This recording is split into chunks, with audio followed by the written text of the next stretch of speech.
नमस्कार मंडळी, तुम्हा सर्वांचं नवीन एका व्हिडिओमध्ये खूप खूप स्वागत आहे. तर आज आपण एकदम सोपी चना आणि सोयाबीन मसाला करत आहोत, तेही अगदी कुठलंच वाटण न करता.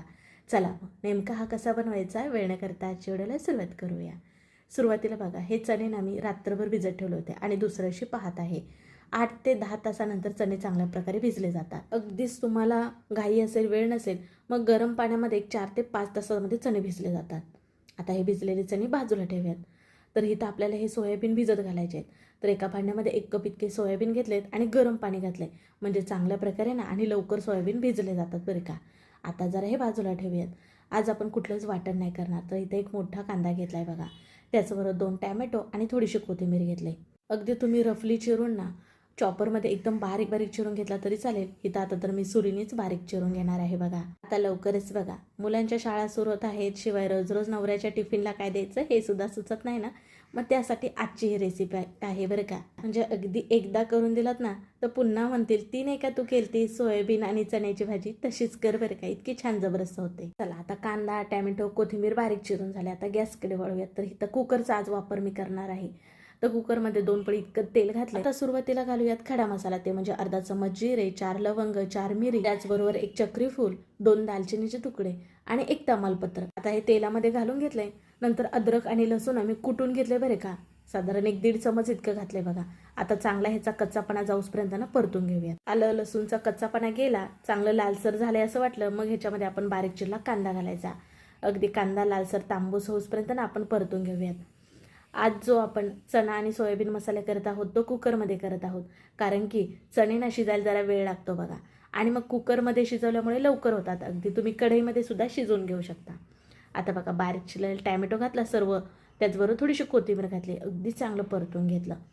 आता इथं घालूयात मीठ, म्हणजे कांदा टॅमॅटो नरम होईल. त्याचबरोबर काही मसाले घालूयात, ते म्हणजे पाव चमच इतकी हळद, 1 चमच धना पावडर, 1 चमच जिरा पावडर. त्याचबरोबर इथं आम्ही कांदा लसूण मसाला खातो, तर अगोदर 1 चमचा माझ्याकडं पडला, ते दाखवणं राहिलं. नंतर 1 चमचा घातला आणि अर्धा चमच इतकी मिरची पूड घातले, म्हणजे रंग चांगला येईल. तुम्ही कुठलंही साठवणीचं घरामध्ये मसाला खाता ना, तो इथं मसाला घालू शकता. तिखटाचं प्रमाण तुम्ही तुमच्या आवडीनुसार कमी अधिक करू शकता. अगदी चांगलं हे परतून घेतलं बघा. तुम्हाला इथं तेल सुटलेलं दिसत असेल. आता याच्यामध्ये थोडंसंच पाणी घालायचं आहे बरं का, आणि असं कुकरचं उलटं झाकण ठेवूयात. पाणी का घालायचं, मसाला आपला करपणार नाही आणि चांगल्या प्रकारे एकजीव सगळं एकत्र छान शिजेल ना, म्हणून असं ठेवायचं आहे. तोपर्यंत बघा, हे सोयाबीन आपण गरम पाण्यामध्ये भिजत घातले होते ना, चांगल्या प्रकारे भिजलेत. आता ह्याच्यातलं शक्य होईल तेवढं दाबून दाबून पिळून पाणी काढायचं बघा, आणि ह्या डिशमध्ये काढून घेऊयात. आता त्याचबरोबर इथं जे चणे भिजवले होते ना, त्याच्यातलं सुद्धा पाणी काढलेलं आहे बघा, आणि दोन्ही इथं मी एकत्र करून घेतलेत. दोन्हीचं प्रमाण अगदी सेमच आहे बघा. तुम्हाला जर सोयाबीन जास्त आवडत असेल तर जास्त ठेवू शकता, किंवा सोयाबीनच्या ऐवजी बटाट्याच्या वरचे सालं काढून बारीक बारीक बटाट्याच्या फोडी करून मग तुम्ही चणा आणि बटाटा मसाला करू शकता बरे का. आणि अगदी चणे नसतील वापरायचे सोयाबीनमध्ये, नाही वापरत तर चालेल, आणखीन ह्याच्या ठिकाणी दुसरी कुठलीही डाळ वापरू शकता, जसं की मसूर डाळ, चणा डाळ भिजत घालून वापरू शकता. आता बघा, तेल चांगलं सुटलंय का नाही, मग ह्याच्यामध्ये हे चणे आणि सोयाबीन घालून चांगल्या प्रकारे असे परतून घ्यायचे बघा, म्हणजे मसाला सगळीकडनं चांगला लागेल. आता याच्यामध्ये पाणी घालायचं, जेणेकरून चणे जे आहेत ते शिजले जातील का नाही म्हणून. पाणी गरमच घालायचं बरं का, थंड नाही घालायचं. साधारण 1 पाऊण ग्लास इतकं पाणी घातलंय आणि एकदा ढवळून घेऊयात. हे मीठ वगैरे आपण अगोदरच घातलंय, त्याच्यामुळे आता मीठ वगैरे आपल्याला वरून घालण्याची गरज नाही. आता काय, कुकरचं झाकण लावूयात आणि आपल्याला ना ह्याच्या एक साधारण 3 ते 4 शिट्ट्या घ्यायच्या आहेत, म्हणजे चणे हे चांगल्या प्रकारे शिजले जाईल. तोपर्यंत करा, आता ह्या चणा आणि सोयाबीन मसाल्यासोबत खाण्यासाठी नाही तर मी पराठे करत आहे. पराठेमध्ये पण तुम्हाला 2 प्रकार दाखवते बघा, म्हणजे नेहमी नेहमी चपाती करण्याच्या ऐवजी तुम्ही कधीतरी पटकन असा पराठा करू शकता का नाही म्हणून. कणिक अगोदरच मळलेली होती, जसं आपण चपातीसाठी मळतो कणिक, अगदी तशीच सैलसर मळले बघा. इथं छोटे गोळे करून घेतलेत 2. त्याच्यातला 1 गोळा घेतला आहे, सुकं गव्हाचं पीठ भुरभुरून ना जर अशी लाटून घेतला आहे. आता मध्ये तिथं मी तूप लावत आहे, तुपाच्या ऐवजी तुम्ही तेलसुद्धा लावू शकता, पण पराठा करत असल्यामुळे तूप लावून इथं मी करणार आहे बरं का, जेणेकरून छान खुसखुशीत होतात. मध्ये पण तूप लावलं, सुकं गव्हाचं पीठ भुरभुरून घडी घालून घेतली, आणि काय, जशी आपण चपाती लाटतो तसं लाटून घेणार आहोत.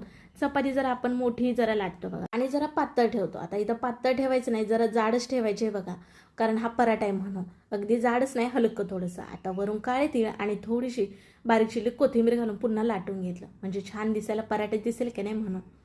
त्याचबरोबर तव्याला इथं तूप लावून घेतलं आणि पराठा तव्यावरती टाकला. दोन्ही बाजूने तूप लावून भाजून घेऊयात. तुपाच्या ऐवजी बटर वापरू शकता किंवा अगदी तेल वापरून भाजू शकता. पण चपात्या नेहमी आपण रेग्युलरच्या तेलामध्येच करतो. तर हा पराठा केल्यामुळे इथं मी तुपामध्ये भाजला, मस्त फुलला आणि छान खायला जबरदस्त खुसखुशीत मस्त लागतो बरं का. अगदी थंड झाला ना तरी हा नरम राहतो बरं का, अगदी दिवसभर. म्हणजे टिफिनला एकदम मस्त असा हा पराठा आहे, नक्कीच देऊ शकता. तुम्हाला आणखीन एक पद्धत सांगते, ते म्हणजे लच्छा पराठा कसा करायचा. ते म्हणजे काय, सेम आपण चपाती करतो का नाही तशी पात मोठी चपाती करून घ्यायची. मधीतनं ना सगळीकडं लागेल असं एवढं तूप लावायचं आहे बघा, इथे व्हिडिओमध्ये दिसत असेल तुम्हाला. त्याचबरोबर सुकं गव्हाचं पीठ भरून घ्यायचं आणि आपण लहानपणी कसा फॅन करायचं बघा, अगदी दुमड दुमड तशी करून घ्यायची. आता तुम्हाला इथं व्हिडिओमध्ये दिसतच असेल. एकावर एक अशी दुमड केली आणि नंतर हिची अशी गोल एक राऊंड मारला, म्हणजेच की चुंबळ करून घेतली. शेवटचं टोक जे आहे ना खाली दाबून घेतलं आणि आता आपण हलकं लाटून घेणार आहोत. लाटत असताना पीठ लावायचं नाही, ह्याला तूप असल्यामुळे सहज लाटायला येतं, चिटकलं जात नाही बघा. असंच जर लाटल्यामुळे ना लच्छे छान दिसतात बघा, सुटले जातात म्हणून. थोडं लाटून घेतल्यानंतर पुन्हा इथं ह्याच्यावरती काळे तीळ आणि बारीक चिरलेली कोथिंबीर घातली आणि जरा लाटून घेऊयात. अगदी जास्त जाड ठेवायचं नाही, नाहीतर भाजायला बराच वेळ लागतो बघा म्हणून. आता हा भाजून घेऊयात. तर गॅसवरती टाकला आहे, मस्त तूप मी इथं भरपूर लावून भाजून घेत आहे बघा. आणि इतका लच्छेदार छान होतो ना, तुम्हाला इथं बघूनच समजत असेल. कुठल्याही भाजीसोबत ना हे असे लच्छे पराठे किंवा अगोदर पराठा दाखवला ना, एक नंबर खायला लागतात बघा. आता लेअर तुम्हाला इथे बघून समजतच असेल. मस्त मंद आचेवरती असा खरपूस भाजून घ्यायचा. छान दिसतो का नाही, चवीला पण भारी लागतं बरं का. कुकरच्या 4 शिट्ट्या झाल्यानंतर ह्याच्यातली हवा पूर्णपणे जिरली की मग कुकरचं झाकण काढायचं. आणि वाव, बघू शकता आपण कुठलंच वाटण वगैरे न करता मस्त रबरबीत चणा आणि सोयाबीन मसाला तयार झाला आहे. अगदी तुम्ही ह्याच्यामध्ये बटाटासुद्धा घालू शकता बरं का, म्हणजे तुम्हाला जर बटाटा आवडत असेल तर. आता गॅस चालू केला आहे बरं का, ह्याला छान उकळी येत आहे. अर्धा चमच इतका शेवटी ना गरम मसाला घातलेला आहे. अर्धा लिंबाचा रस पिळला आहे आणि बारीक चिरलेली कोथिंबीर घालायची, म्हणजे चवीला आणखीनच छान लागेल. आणि बघा कुठलंच वाटण न करता अगदी झटपट 5 मिनिटामध्ये हा चणा सोयाबीन मसाला तयार होतो बघा. कारण कुकरमध्ये फक्त फोडणी घालायची आहे, वाटण करायचं झंझट नाही किंवा काहीच नाही. आणि टिफिनला इतकं भारी जबरदस्त लागतं. शिवाय नेहमी घरामध्ये खाण्यासाठी सुद्धा तुम्ही नक्की एकदा ह्या पद्धतीत करून बघा. अगदी तोंडाला चव येणारी अशी ही रस्साभाजी आहे बरं का, अशी रबरबीतच ठेवायची बरं का. आता ही तुम्ही भातासोबत खाऊ शकता, चपाती, भाकरी, रोटी कशासोबत सुद्धा खाऊ शकता. इथं चणे पाहिले तर बघा अगदी छान मऊसूत असे शिजलेले आहेत.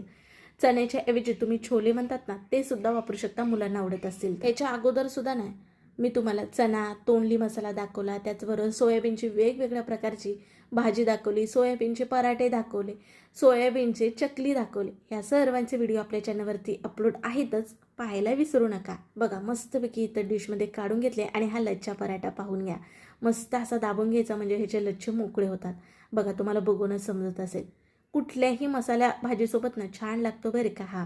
मस्त त्याच्याबरोबर कांदा लिंबू घ्यायचा. अगदी चिकन मटणाच्या भाजीला मागे सारणारी अशी इथं आपली ही चणा आणि सोयाबीनचा मसाला होतो बरं का. आता अशी भाजी केली की कोणाला आवडणार नाही हो. अगदी बोटच चाटून फुटसून खातील बरं का, आणि तुमचं कौतुक केल्याशिवाय तर राहणार नाही. आता इथं मी तुम्हाला पराठे करून दाखवलेत. अगदी नेहमीच्या चपातीसोबत जरी खाल्ला तरी छानच लागतो बघा. सुरुवातीला तुम्हाला आणखीन एक पराठा दाखवला होता बघा, अगदी 4 पदर सुटले. त्याच्यासोबत सुद्धा हा चणा सोयाबीन मसाला खायला जबरदस्त लागतो. नक्की करून बघा. चला मग, व्हिडिओ कसा वाटला नक्की कळवा. व्हिडिओ आवडल्यास लाईक करा, व्हिडिओ शेअर करा तुमच्या मित्र मैत्रिणी परिवारामध्ये, म्हणजे ते सुद्धा करून पाहतील. आणि हो, असेच नवनवीन व्हिडिओ पाहण्यासाठी चॅनलला आवर्जून सबस्क्राईब करा. चला मग पुन्हा भेटू नवीन अशा छान व्हिडिओसोबत. तोपर्यंत बाय बाय.